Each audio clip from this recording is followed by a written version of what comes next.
It's been a while since I read Chris Stedman's book, Faithiest. I think I picked it up in 2016.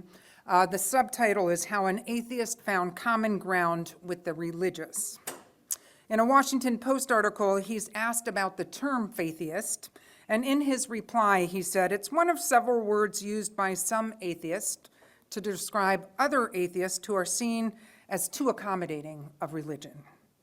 But to me, being a faithiest means that I prioritize the pursuit of common ground and that I'm willing to put faith in the idea that religious believers and atheists can and should focus on areas of agreement and work in broad coalitions to advance social justice. I may just have to start using it myself because I too prioritize the pursuit of common ground with other religious folks, particularly religious progressives or moderates. And I also want to put faith in the idea that religious believers and atheists can and should focus on areas of agreement and work together to make a more just and peaceful world. What I appreciate about Stedman's perspective is that he takes us through his life as a young Christian person, finding a church as a place of community and how he found his own relationship with Christ in his life. Then he comes out as gay and finds that all that he counted on is no longer available, and the place that preached God's love put up a solid no, not you, to him and to others who followed the call of their own hearts and bodies. After some time, he moves into atheism, and he finds that there can actually be some harshness there for some. He found that his fellow atheists can often turn religious people into cheaply mocked caricature. He wanted to find a way to be more affirming and less antagonistic. He actually went to college here at Augsburg, and eventually he found his way to humanism, a faith in people and our collective ability to make a difference in this world. He ended up becoming the chaplain at Harvard. As an atheist chaplain, since humanism is considered under the term of the larger umbrella of atheism, he served there for several years, and that's kind of where this book arose out of. You know, honestly, sometimes I'm perplexed by my own journey, and maybe some of you guys are as well. I wonder how it was that out of all my identities, I chose to put being a person of faith in the central part of my life. I would not have thought such a thing many years ago. There's like a humility, a searching, a value-based approach to being in the world that comes from being part of a church community for me. Look at our values. I love our values behind us. Mindful interdependence, authentic curiosity, and courageous love. That is the soil from which I and we want to grow a more loving and just world. As the opening reading reminded us that we share deep common values, but we don't all believe alike. Dana Worsnop, the author of that reading, included these statements in her piece. I want to be with people who have many names and no name for God. I want to be with people who see me in the goodness and dignity, who also see my failings and foibles and still love me. I want to be with people who feel their interconnection with all existence and let it guide their footfalls upon the earth. I want to be with people who see life as a paradox and don't always rush to resolve it. I want to be with people who let church call them into a different way of being in the world. Her last lines are, I want to be with people who know that human community is often warm and generous, sometimes challenging, and almost always a grand adventure. In short, I want to be with people like you. This endeavor we share, this loving, rigorous, humorous, joyful, musical, emotional, challenging, authentic life we share together is what points me towards who I want to be. And in it is what I find makes me a better person. God, for me, was central in the Catholic churches of my childhood, but I found that throughout high school and college days, those young adult days, I had no reason to speak of God, nor did I care if anybody else did. God was irrelevant. And then I found my way to decades on and off of 12-step meetings, and God returned.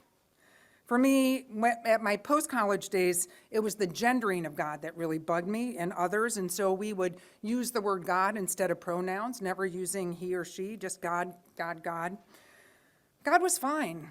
I had no reason to care either way if there were believers or not believers. I was willing to accept that I was not God and that I needed a power greater than myself, an important part of 12-step programs, who was on my side and who could be trusted with all that I had to let go of in order to get healthy. During that time, I came out and began to pay more attention to politics than I had in the past. And it was clear that homophobes spoke loudest. The homophobes who spoke the loudest were fueled by their belief that the Bible and God were on their side, and that we, those of us in queer communities, were sinners. Oh yeah, they could love the sinner and hate the sin, sort of, but they really wanted to pray the gay away. Citizens and legislators seeking a Christian nation used their interpretation of the Bible to legitimize their fear and hatred, just like people enslaved generations of people and legitimized the incomprehensible cruelty and evil of slavery through the Bible. The Bible, a sacred book about the making of the world, ancient people, a Jewish man's love and rebellion against empire, became misinterpreted and a misused tool of power, oppression, condemnation, and separation. The word God, the symbol of the cross, and the Bible became combat weapons in my book. And then I became a Unitarian Universalist. And the principles and the words from the pulpit grounding and fueling my social justice work that we held sacred in small groups, they had at the center the inherent dignity of all people. Vilifying people became a little more complicated. Don't get me wrong, outspoken anti-queer folks still receive words of condemnation on my lips when I hear them online or on TV or read about them in the paper. And yes, in response to their vile rhetoric, and my heart sinks with grief and rebels in anger. But at the same time, I have something larger going on inside of me. And that's because of my life as a person of faith. I have something, whether that is all of you on Sunday mornings or the other ways we gather. I have my colleagues serving UU congregations. I have my own conscience, which has been asked to dialogue with the values of our faith. I have a constant infusion of the need to love, find joy, and hope despite the times we find ourselves in. Something that doesn't let despair, hatred, or anger get the best of me. Here, we remind ourselves of who we are and who we want to be, with love at the center. Unitarian Universalism took me to seminary, much to my surprise, and I ended up at United Theological Seminary, which is a UCC, a United Church of Christ seminary. It was and is a super progressive, welcoming seminary. It has faculty, staff, and students representing a broad swath of faiths. Sure, I had to do a lot of translating. You probably have to do the same over there, Chad, since most of my faculty were Christians at the time. And when I was there, the curriculum actually was pretty heavy in classes rooted in Christianity. But faculty and students welcomed me, and there was definitely an openness to one another, and I grew comfortable in that environment. I stopped using the word God in my own expression of faith at that time, mostly because I realized that the God of my classmates, that God who they spoke of, who was a loving and liberating God, just didn't fit my theology anymore. And like many of you, I wasn't particularly stressed out by letting go of this, but I did feel a bit more less. These days, I tend to use the word universe instead of God. I believe there is something greater than me, some larger energy or mystery. I don't feel a great need to define, label, defend it, or even hold on to it. It just is. Just as our teens share their faith and their beliefs at the end of their coming of age class with the caveat of what they believe on that day when they share in the service may well change the next week, or will certainly change during their lifetime, so it is with me and you. For we, like our faith, evolve over time and are influenced and informed by experiences and by knowledge. I share this autobiographical information to reflect on how one person's experience, Chris Stedman's for me, but maybe each other's experiences here, can often shed light on the truth of one's own experience. His certainly resonated with mine. So most of you may be aware that we have an exploratory team right now from MSUS talking to an exploratory team over at the United Church of Christ in New Brighton, UCCNB. We've had 2 meetings so far and have 3 more scheduled in order to discern if they and we see a future of our 2 churches working collaboratively while maintaining our own distinct identities and beliefs, while sharing a building, whether that is as renters or exploring some form of co-ownership in the future. You may not be aware that the National Unitarian Universalist Association, UUA, and the UCC have a history of collaborating and working together for justice. The UUA and the UCC Board of Homeland Ministries created the OWL program, Our Whole Lives, which is happening behind me. That curriculum was created in the 1990s. OWL is a human values, relationships, and sexuality curriculum with age-appropriate units that range from elementary through seniors. The presidents of both denominations have been in public dialogues and meetings and joined in social justice efforts over the past 15 years. I remember a Justice GA, Kathy May as well, in Phoenix, when the UCC president at that time, Reverend Joffrey Black, took the stage next to our president during a public witness event outside of a prison in Phoenix, a prison where over 2,000 people were being subjected to inhumane treatment by Sheriff Joe Aparo, his infamous tent city. Inmates were crowded together on wooden planks in broiling heat in the summer and freezing cold in the winter. It was unbelievable, really. Reverend Black stood before us in our sea of yellow Side with Love t-shirts and hats, and he talked about working for justice. He said, "I urge you find allies. You found one in me and the United Church of Christ. We are going to stand with you, and we will join you. When you come back, we're coming back with you. And the only thing I'll say is that there's a sea of yellow shirts out here tonight, and when we come with you, there will be an ocean of red UCC shirts with you." On a local level, I attended that United Seminary, and I met Reverend Amy Wickmore, who's the Associate Minister of Education and Formation over at New Brighton UCC. She's been there for 15 years. And their previous minister, Reverend Beth Donaldson, and I got together several times early in my ministry with hopes of getting to know each other better as colleagues. A few of our members, I don't think they're all here today, but they actually met in a group for divorced people that was hosted over there, and others have seen their public-facing social justice work, particularly when it comes to the LGBTQ justice and equality work. So our exploratory teams have gone gently into these conversations. We are so different in many ways. They own a building. They are larger. I think they said around 400. I can't remember what the number was. And they have had incredibly long ministries. They've had 2 ministers over the past 50 years. Our theologies are different, but I would say that the amount that our values and theology overlap is likely greater than where they do not.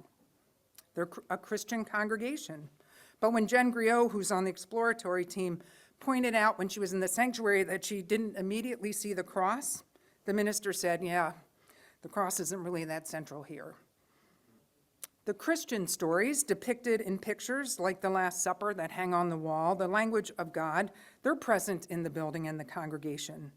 But my guess is that if you had one-on-ones with congregants, you'd find a range of beliefs and perspective. There's some great synergy and potential between these 2 congregations and an opportunity to live out a different model of church life, which includes sharing a building in some of our ministries.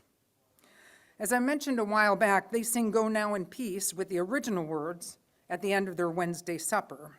"Go Now in Peace" was written in 1975 by composer Natalie Sleeth, who's a Methodist.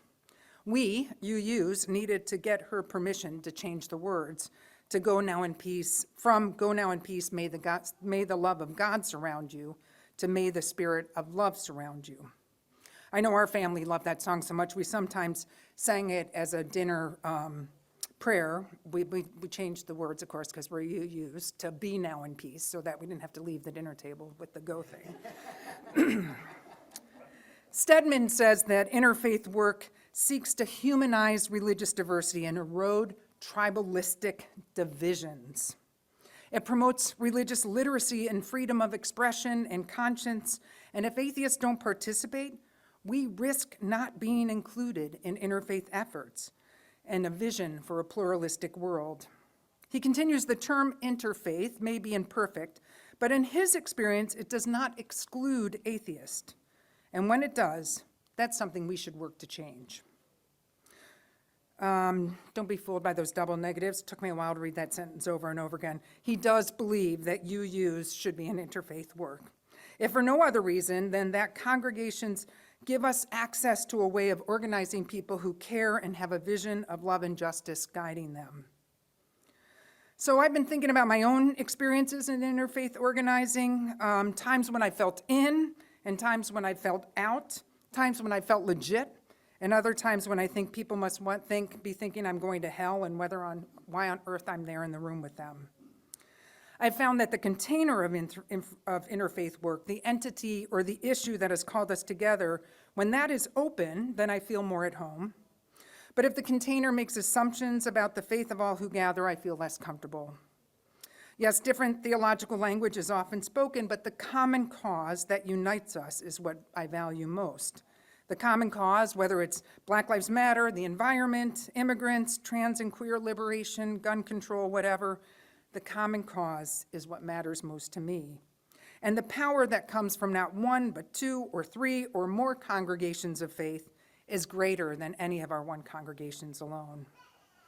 What I've found in the rooms where the conversations between our exploratory teams have taken place is a lot of kindness, curiosity, openness, some caution, humor, there's a lot of laughter, and respect for both congregations and a celebration of what we each bring to our lives and our communities and out in the local community. They didn't seek us out as a congregation to join them or to rent space. And honestly, we weren't looking for different space until our congregation continued to be unable to find an affordable building. And when we did find one last summer, we were outbid. Several years ago, in 2021, a few of us were exploring renting at First Lutheran before we were here in Columbia Heights. And although I think the space could have been fabulous for us, the minister of that congregation was way out ahead of her congregation in their understanding of UUism. And their rental model was more of a business model, since their property was so large that they depended on renters to sustain their budget. So ultimately, it stalled and it just fizzled out. Our teams have been in conversations led by their lesbian ministers. Both of us will be leaving, me in the end of June and Wendy in the end of January. So this means that both of our congregation's leadership has to be all in and own this decision, whatever it may be. One person in the UCCNB exploratory group spoke about being at an OWL training many years ago with UUs and that she was interested in learning more. When asked if this exploration was about money and their budget, there was a definitive no, this is not about money. There's something else at work here.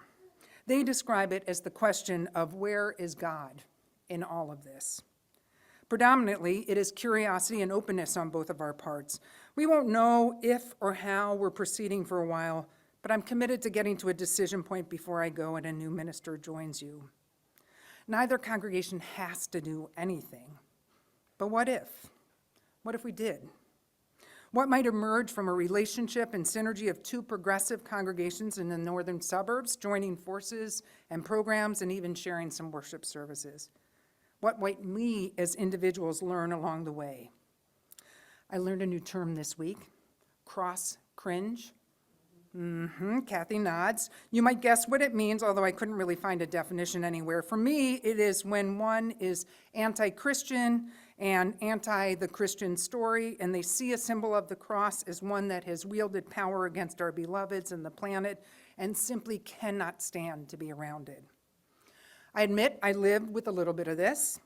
I wish crosses could have secret symbols embedded or be like red or blue crosses reflecting the symbolism of red or blue states so that we can say, this person wears a blue cross because they believe in a loving God who loves everybody as a sibling and believes that God's love is all encompassing, or else, theirs is a red cross, represents an obstacle of building the world that I dream of, and it hurts me and people I love. But that's not the way it is. So I try to check my cross cringe so that I can leave room for the first, the blue cross, if you get what I mean. Within the walls of UCCNB, I need to remind myself that the religious symbols I see in the building give the people their connection to their faith, they ground them in their justice work and love, and they give them strength to serve others and to fight injustice. As I mentioned a few weeks ago, we have ample UU Christian congregations across our denomination. So to assume that even here in our congregation share the same beliefs, it's just not, it kind of does a disservice to everybody. Actually, when I was preparing for this service, I came across the First Universalist Church in Providence, Rhode Island, and they described on their website that they were founded in 1812. Our Universalist Christian Church believes in the worldwide unity of the body of Christ, getting its name from proclaiming the universal salvation of all people in Jesus Christ. So, maybe it's wise for us to remember that our diversity of thought and theology lies within our congregation, our faith, and in the people of UUNC. So as we move into congregations, we need to stay open to possibility of not just renting or sharing space, but also the possibility of stretching that interfaith muscle in all of us. Perhaps diminishing or eliminating the divide between us and them of Christians and UUs who identify as theists or agnostics. What if we moved beyond talking about other religions in the way that Stedman describes as static, flat, blanketed terms? What if we learned to be in dialogue with people there and continued to learn how to talk to one another here about questions of faith? For some, it will take inner work, reflection, room for new messages to come into one's mind and heart when one encounters cross cringe or a tightening of one's chest when someone refers to God. What if instead of buying into the thought that Christianity has only brought bad things into this world and looking for examples to strengthen that perspective, we started to look for exceptions? As Stedman reminds us, religion has been an enormous force of liberation and continues to be so in this world.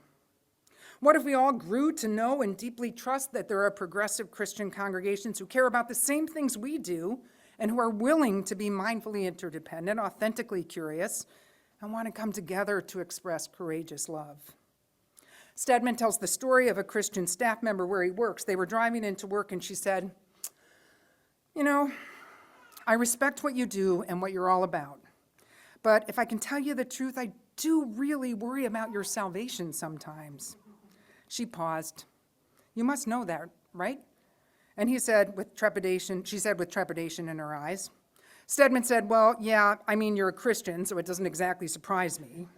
She spoke of her sadness about him not being a Christian any longer, and he said that he was warmed by her concern and her protectiveness. But then she nuanced it some. She said, in fact, I struggle with my feelings about your salvation, because the truth is that I really don't want you to stop what you're doing. Your perspective is important to me and for our work together, and I feel like I'd lose out on something if you became a Christian again. So it's a tension I have to live with, but I wanted to be honest with you. And as they approached a red light, Chris said, Amber, thank you. You could have kept it to yourself, but I'm glad you didn't. And you must know that I, as an atheist, think your beliefs are probably wrong too. Of course, she replied. It's kind of funny to think just about how different our worldviews are, but how similar our views are, right? I was touched by that conversation. There wasn't any persuasion, there wasn't any drama. Each person spoke their mind and shared their faith. It even ended with a bit of humor when Stedman said, think about it, a committed Christian and avowed atheist, a traditional blonde Southern belle and a tattooed queer, working together to build a movement around religion. It sounds kind of like a punchline, doesn't it? Stedman speaks about how I was humbled into understanding how my conflicted enmity towards religion was poisoning my own well.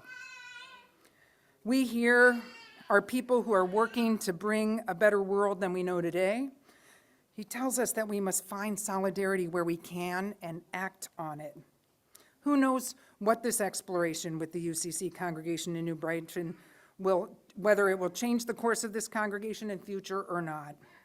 I know that either way, it is calling me and hopefully you to explore what really matters, our longing to be more in the work of justice and the opportunity to partner with progressive faith communities that hold the same dreams as we do. The dreams, all the dares, all the sighs, all the prayers, they are yours, mine, and theirs. So perhaps this is our opportunity to soften our edges of us and them and to come into a relationship that can open hearts, minds, and spirits in both congregations. Either way, let us teach us to lean into interfaith relationships and justice and work in the future. May it be so, and amen.